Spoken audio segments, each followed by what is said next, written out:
When my sister betrayed her husband and arrived at my doorstep with her 6 children, she expected me to be nothing more than her emergency shelter, the aunt who would carry her mess while she ran from the consequences. But what she never imagined was that I would fall in love, not with her life, not with her choices, but with the 6 little souls she had forgotten how to care for. They arrived hungry, confused, exhausted, carrying more emotional wounds than toys.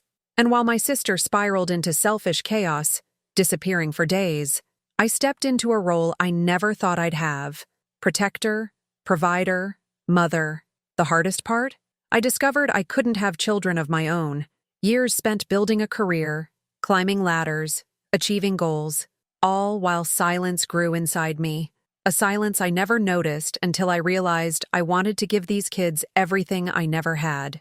But the world doesn't make life easy for a single woman with a full-time job and 6 abandoned children suddenly depending on her. Social services questioned me. Neighbors judged me. My own sister fought against me even as she failed them. I faced courtrooms, unexpected crises, emotional meltdowns, illnesses, and heartbreaking truths about my sister's addiction and neglect. But through every barrier, every painful revelation, every sleepless night, I loved them harder.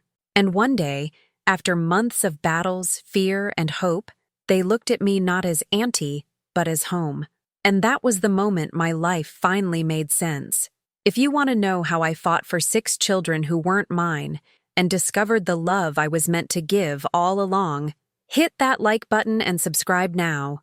Comment below about a moment that changed your entire life's purpose. This story will move you deeply. Let's begin. My name is Rebecca, and I need to tell you about the night that changed everything. The night my sister Laura showed up at my door at 2 in the morning with 6 crying children and a life falling apart, and how that chaos became the greatest gift I never knew I needed. This isn't a story about heroism or sacrifice. This is about discovering that sometimes love arrives in the most unexpected forms, that family isn't always blood and biology, and that the life you think you want isn't always the life that will complete you. I was 38 years old, living alone in a 3-bedroom house in a quiet suburb, working as a senior project manager at a tech company. My life was ordered and controlled, filled with deadlines and quarterly reviews and professional achievements. I'd built a successful career, traveled extensively, owned my home outright, and lived exactly the independent life I'd designed for myself. I had nephews and nieces I saw occasionally at holidays, sent birthday gifts to, but never really connected with deeply. Children were something other people had, something that belonged to a different version of life than the one I'd chosen. Laura was my younger sister by 4 years, and we'd never been particularly close. She'd married young to a man named Derek, had gotten pregnant immediately, and had continued having children at a pace that seemed reckless to me. 6 kids in 12 years. Ranging in age from 2 to 13. Laura had always been chaotic and impulsive where I was planned and controlled. She'd dropped out of college, worked sporadically in retail and waitressing, depended heavily on Derek's income from his construction business. I'd judged her choices silently, feeling superior about my education and career and independence. That night in March, when Laura showed up at my door, I opened it to find her standing there with all 6 children in various states of distress. Emma was 13, holding the 2-year-old twins Lily and Lucas. Jason was 11, Sophie was 8, Michael was 5. They all looked exhausted and frightened, some still in pajamas, hastily dressed with winter coats over them. Laura's eyes were red from crying, her hands shaking. "I need to stay here," she said without preamble. "Just for a few days. Derek found out about everything. He kicked us out. Please, Rebecca. I have nowhere else to go." I let them in because what else could I do? 6 children on my doorstep at 2 in the morning, some of them crying, all of them cold and confused. I got them settled as best I could, putting the older kids on couches and air mattresses, the younger ones in my guest room bed. I made hot chocolate and found crackers and tried to calm the crying twins, while Laura sat at my kitchen table staring at nothing. Once the children were finally asleep, I demanded an explanation. Laura confessed she'd been having an affair with a coworker for over a year. Derek had found messages on her phone, confronted her, and told her to leave and take the kids until they figured out what came next. She'd packed what she could fit in her minivan and driven to my house because she had no other options. She said it would just be a few days, that Derek would calm down, that they'd work things out. Those few days turned into weeks, and then months as the truth of Laura's situation became clear. The affair had been one of several over the years. Laura had developed a drinking problem that had escalated into addiction. She'd been neglecting the children, leaving them with minimal supervision while she pursued her own needs and desires. Derek wasn't just angry about infidelity. He was done with a pattern of behavior that had been destroying their family for years. Within the first week, I understood that Laura had no intention of actually parenting these children, even while living in my house. She'd sleep until noon while they needed breakfast. She'd disappear for hours saying she was looking for work or apartments but coming home smelling like alcohol. She'd snap at the kids when they needed help with homework or had emotional needs. She'd positioned me as the live-in babysitter while she continued living however she wanted. I should have set boundaries immediately. I should have told her this arrangement couldn't continue. But something unexpected was happening. I was falling in love with these 6 children who'd been dropped into my life. Emma, the 13-year-old, was trying so hard to be the mom her mother wasn't, carrying responsibility no teenager should bear. Jason at 11 was angry and acting out, clearly traumatized by the sudden upheaval. Sophie at 8 was anxious and clingy, afraid everyone would abandon her. Michael at 5 was confused about why Daddy wasn't there anymore.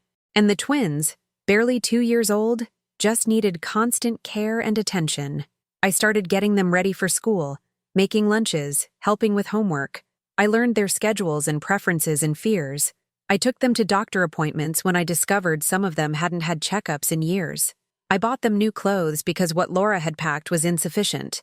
I read bedtime stories and wiped tears and held them when nightmares woke them. And somewhere in all of this, I discovered something I'd never known about myself. I was meant to be a mother. The realization hit me fully one morning about 6 weeks into this arrangement. I was making breakfast for everyone, coordinating 6 different morning routines, and I felt complete. This chaos that should have overwhelmed me felt natural and right. These children who weren't mine biologically felt like mine in every way that mattered. I'd spent 38 years building a life I thought I wanted, and suddenly I understood I'd been building the wrong life entirely. That's when I made the hardest discovery of my life. I scheduled a doctor's appointment for something unrelated and mentioned to my physician that I'd been thinking lately about having children, that maybe it wasn't too late. She ran some tests and delivered news that shattered me. I had premature ovarian failure. I'd likely been infertile for years without knowing it. Even with intervention, my chances of biological children were essentially 0. I grieved intensely for about a week, mourning the biological children I'd never have, the pregnancy and birth experiences I'd missed my chance at. But then I looked at the 6 children sleeping in my house, depending on me, calling for me when they had nightmares or needed help, and I realized that biology didn't matter. These children needed a mother and I needed children to mother. We'd found each other through circumstances neither of us would have chosen, but we'd found each other nonetheless. Laura's behavior continued deteriorating. She'd be gone for days at a time, coming back drunk or high, sleeping in my guest room and contributing nothing. Derek filed for divorce and for custody of the children, which made Laura spin even further out of control. Social services got involved because of the instability, and a caseworker named Patricia started making regular visits to assess the situation. Patricia was kind but direct. She said the children were clearly bonded to me, that I'd provided more stability in 2 months than they'd apparently had in years. But she was concerned about the long-term plan. Laura was their legal mother despite her obvious unfitness. Derek wanted custody, but his work schedule made full-time parenting difficult. And I was an aunt with no legal rights or standing. I made a decision that would change everything. I told Patricia I wanted to pursue legal custody of the children, all 6 of them, permanently. Patricia looked at me seriously and explained what that would mean. Legal battles with both Laura and Derek, home studies, financial assessments, criminal background checks, months or years of uncertainty. And as a single woman with a demanding career, I'd face skepticism about my ability to handle 6 children alone. I said I didn't care about any of that. These children needed stability and love, and I could provide both. I'd reorganize my entire life if necessary. I'd fight however long it took. Patricia said she'd support my application because she'd seen how the children responded to me, but she couldn't promise the outcome. The next months were the hardest of my life. I hired a family lawyer named Stephen who specialized in complex custody cases. I reduced my hours at work and transitioned to a remote position so I could be home more. I rearranged my entire house to accommodate 6 children properly. I learned to cook in bulk and manage chaos and function on minimal sleep.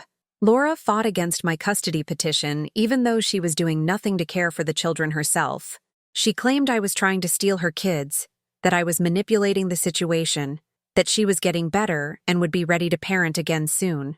Derek was initially resistant too, wanting to parent his children himself despite acknowledging the practical difficulties of doing so with his work schedule. But the children themselves made the situation clear. In interviews with social workers and guardian ad litem representatives, they all said versions of the same thing. Aunt Rebecca was home. Aunt Rebecca took care of them. Aunt Rebecca made them feel safe. Even Emma, the oldest who remembered the most about her parents' previous life, said she wanted to stay with me. The court proceedings dragged on for 8 months. During that time, I had to prove I could provide financially for 6 children on my income. I had to demonstrate I had support systems and childcare arrangements and educational plans. I had to show that I understood the trauma these children had experienced and was prepared to get them therapeutic support. I had to testify about Laura's neglect and Derek's unavailability, while trying not to destroy whatever relationship the children might have with their biological parents in the future. The judge was a woman in her 50s named Margaret Thornton, who'd seen countless custody cases. She interviewed the children privately, reviewed hundreds of pages of documentation, and took her time making a decision. When she finally issued her ruling, she awarded me full legal and physical custody of all 6 children. Laura would have supervised visitation rights if she completed addiction treatment and maintained sobriety. Derek would have regular visitation and continued obligation for child support, with potential for expanded custody in the future if his circumstances changed. I walked out of that courtroom as the legal mother of 6 children and felt more right than I'd ever felt in my life. The children knew before the hearing concluded, because I'd explained to them that this was about making permanent what had been temporary. When I picked them up from the friend who'd been watching them, all 6 rushed to me with hugs and tears and relief that they wouldn't have to leave. That was 3 years ago. Emma is 16 now, learning to drive and thinking about college. Jason is 14. Still struggling with anger but channeling it into sports with the help of a therapist. Sophie is 11, finally losing some of her anxiety and starting to trust that I won't abandon her. Michael is 8, thriving in school and barely remembering his life before living with me. The twins, Lily and Lucas, are 5 now and call me Mama because I'm the only mother they really remember. It hasn't been easy. Raising 6 children alone while working full-time required completely restructuring my life. I'm exhausted most of the time. My house is in constant chaos. My career advancement has stalled because I no longer have the flexibility to prioritize work above everything else. I've spent more money than I ever imagined on therapy, activities, medical care, and just the basic expenses of feeding and clothing 6 growing children. But I've never been happier. These children gave me purpose I didn't know I was missing. They taught me that love isn't about biology or planning or control. They showed me that family is built through consistency and care, and showing up every day even when it's hard. They filled the silence I'd been living in with noise and laughter and connection that makes every sacrifice worth it. Laura completed rehab and has been sober for 2 years now. She sees the children regularly under supervision that's gradually becoming less restrictive. She's working on rebuilding relationships with them, acknowledging the damage she caused, trying to be the mother she should have been all along.